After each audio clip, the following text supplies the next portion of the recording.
The only preview that I got was that this was going to be something that was meta. It was going to actually be about what you just sat through. So the Art of the Lightning Talk, 5 minutes of fame or flame. Really? So these have been introduced and delivered at STC conferences now for 2-3 years to growing love and acclaim. If you're measuring it by tweets, they've definitely been tweeted most often. Yes, it is fun. I hope you've kind of gathered that we do have a good time doing it. We don't take ourselves too seriously, but we believe in what we're saying, and we believe in pushing yourself to try to say it in a limited amount of time. And of course, you don't want to act like you just got one-upped by your slide. You want to have control, even though you don't have control, but you prepared yourself. I think one of the greatest things is that I have a little extra time here because Roger gave me a little bit of time.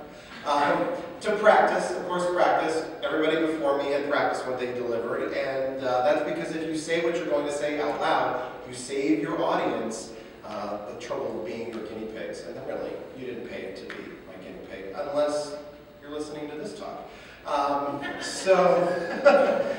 Good lesson about visual communication. You're all reading this rather than paying attention to me, so if you're designing your slides, go for visuals, because that allows you to oh, see, then you have reactions like that. Well, you're looking at that, that's okay, because you're listening to me, and you're probably in a really good space. You know, the same reason that you go to YouTube and watch kittens crawling into coffee mugs, because it makes you feel good. Again, timing is important. I actually sat down with a legal pad and really blocked out chunks of time, then went and found visuals and put the two together. And so I think that's one approach. Changing the world, obviously, is another approach. Talking about giant concrete monkeys is another approach. What you want to talk about in a lightning talk really has to be something that you have passion about. And that really comes out. In addition to challenging yourself, in addition to getting up in front of a group of your peers, in addition to wondering whether a visual was really needed, in addition to the word. It's a good thing I have John Linderman on speed dial, because he posts some really crazy signs. That's what I hadn't seen. Really? I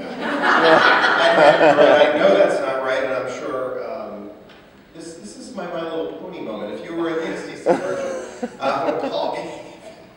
when Paul gave Ryan slides, we had that moment. So be prepared. Also, I'm definitely one that believes in backup. My presentation existed on my work computer, my home computer, my iPad, the cloud, and a backup drive. So yeah, it's really important to be backed up. I definitely walk the talk there. So I encourage you all to do it, and I also encourage you to look into the format. The format exists in several different ways. Online, the official licensed O'Reilly version are Ignite Talks. They are locally given and they're online.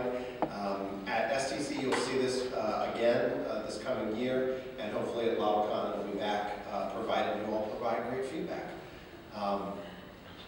Okay, wow. How long did you make this? This has to be more than 5 minutes. Is this 10 minutes? See? This is why the practice version feels so much more comfortable than the ad hoc version here with that cute puppy. We could have just done 10 minutes with a cute puppy, I think. We could have done a cute puppy. Again, going back to the idea of preparation, really know where you're beginning and know where you're ending, and the middle is really the fun part. I had a great conversation with someone that I don't get to work with as much as I'd like to, Karen Mardal from Denmark, about how we all just like doing the fun stuff. And really, presenting is really about the fun stuff. Nobody really wants to hear about the nuts and bolts unless your presentation's about nuts and bolts, and we really hope you're passionate about those nuts and bolts, because if that's what we want to know about, we definitely want to know about it from someone that knows a lot about it.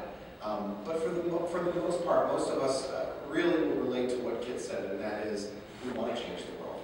And I think you can do that by reaching out to your peers, and I encourage you all to do that through this